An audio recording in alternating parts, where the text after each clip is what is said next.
Sur de crypto, les infos crypto pour ceux qui n'ont pas le temps, il manque plus grand chose pour être totalement bullish sur BTC. On va parler de ça ce matin puisque tout est vert, c'est vraiment très très chouette à voir, pardon. Et il y a Ethereum qui reprend de la puissance sur BTC. Puis on va parler aussi des petites erreurs à pas faire pendant ce bull run qui commence à pointer très proprement le bout de son nez avec un BTC ce matin qui a 30 700 $, 2,3%. Ethereum qui rebondit plus fort. On était sur un support sur ETH BTC. C'est beau à voir, on est à plus 4% quasiment. On est juste en dessous des 1700 $, même s'il les a touchés. BNB 3,2%. Belle perf du côté de Missile Sol qui continue de pousser 4%. Il a dépassé les 30 $. On a aussi Link qui pousse très très fort. Ça va être un sujet du jour. Plus 14%, Matic plus 8%, bref c'est très très vert ce matin les gars, plus grand chose pour être totalement bullish, on le voit du côté d'Ishimoku, il manquerait plus que la Lagged Span passe au-dessus du nuage, il y a quand même pas mal de boulot hein, parce que c'est aux 33 000 $. On est sur en haut de ce petit canal, mais vous voyez, on a tout breaké. La bougie verte de la semaine dernière qui s'est clôturée cette nuit est vraiment très très belle. C'est très très beau ce qu'on est en train de voir. On est même en train de tenter d'essayer de break cette résistance qu'on avait ici sur ce petit canal. On l'a pas mal travaillé hier. Alors attention, on est quand même sur une grosse zone de résistance, hein. Vous voyez qu'on a pas mal travaillé par le passé aux 30 800 $. Regardez, ça a été travaillé ici. Et pas mal ici. Donc on est sous résistance, les gars. C'est le meilleur endroit pour faire une épaule, tête, épaule, pour pouvoir repartir à la cave. Donc on espère que ça va passer. Surtout que du côté du RSI, on est aussi sur une belle résistance. La clôture de cette journée va être extrêmement importante, les gars, même si c'est vrai que tout semble au beau fixe. Du côté de la Bitcoin dominance, on est toujours sur un point assez haut, même si on commence à retracer. Là, il y a quelques ailes qui sont en train d'exploser, notamment notre ami Link. Et du côté des contrats futurs, alors je sais qu'il y en a qui chipotent et qui ne sont pas forcément d'accord, mais pour moi, on a quand même laissé un petit trou, un petit gap. On le voit bien ici, justement, en 4 heures.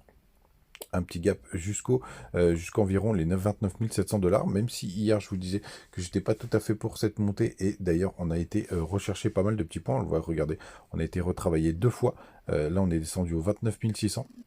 J'avais pris un petit short à ce moment-là d'ailleurs, et on est revenu retester les 29 700 $. Ça a été en plus pile à minuit, donc pile pour aller tenter de clôturer le gap CME. On a été à peu près le chercher, mais on l'a pas totalement clôturé, même s'il y en a, je sais, en daily qui veulent jouer les mèches. Mais pour moi, vous voyez, on voit bien ce petit trou dans la cotation. Juste là, elle est très très belle. Et si vous, à la limite, on compte les mèches 4 heures, ça nous emmènerait quand même aux 29 700. Du côté du long short ratio, là, je suis sur Link parce que je le surveille de très très près. Justement, ça fera partie d'un des sujets juste après. On va aller regarder BTC, hop, contre l'USDT comme d'hab. Perp, hop là, notre ami Binance. Et on voit qu'on a toujours, c'est une majorité de personnes qui sont en short. D'ailleurs, ça essaye de shorter encore ce matin. Donc on peut avoir encore du jus, hein, on peut réussir à breaker grâce à ça. Sur le spot, ça achète encore toujours. Même si on a des fundings qui sont très positifs, hein, ça faisait longtemps qu'on ne les avait pas eu aussi haut. Donc il y a quand même pas mal de gens qui continuent de long, puisque les exchanges continuent de se gaver pour ceux qui sont en long. Et pour autant, on a pas mal de gens qui continuent d'essayer de shorter ce mouvement. Pour rappel, ne faites pas de la contre-tendance là, pour l'instant c'est bullish. Donc il faut faire très attention. Je vais vous parler aussi de Link aujourd'hui, parce qu'on en a pas mal parlé sur le Telegram, d'une connerie qui peut arriver. Regardez, moi j'ai vendu mes links juste ici, ça faisait un moment que j'attendais ce petit pump, et regardez, là c'est en train de complètement exploser. On a touché les 11 $, on les a touchés d'ailleurs sur le perp. Donc ça c'est une bêtise que j'avais fait au dernier bull run, et je vois que je réitère.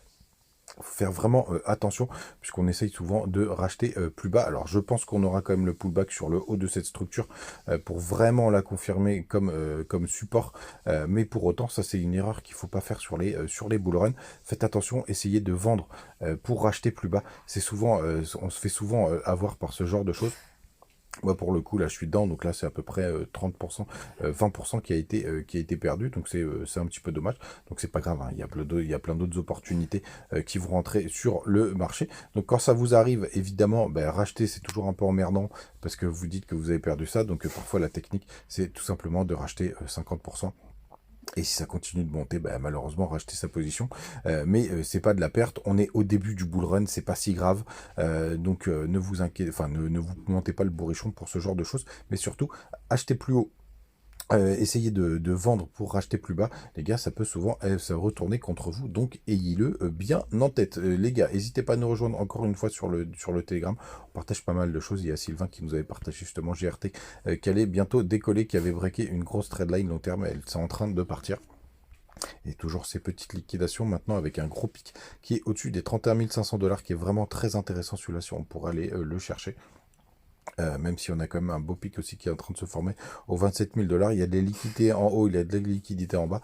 Donc c'est plutôt très intéressant dans tous les sens. N'hésitez pas aussi le Twitter, puisque en plus cette semaine, il y a pas mal de choses qui arrivent, notamment des résultats économiques de Meta, donc Facebook, aussi Amazon, Visa, donc des grands groupes qui vont nous donner leurs résultats, les gars. Vous savez tout, c'est vraiment très très beau ce qui est en train de se passer. Encore une semaine qui va pouvoir nous donner beaucoup d'indications sur la suite. Passez une très très bonne journée, à demain, ciao.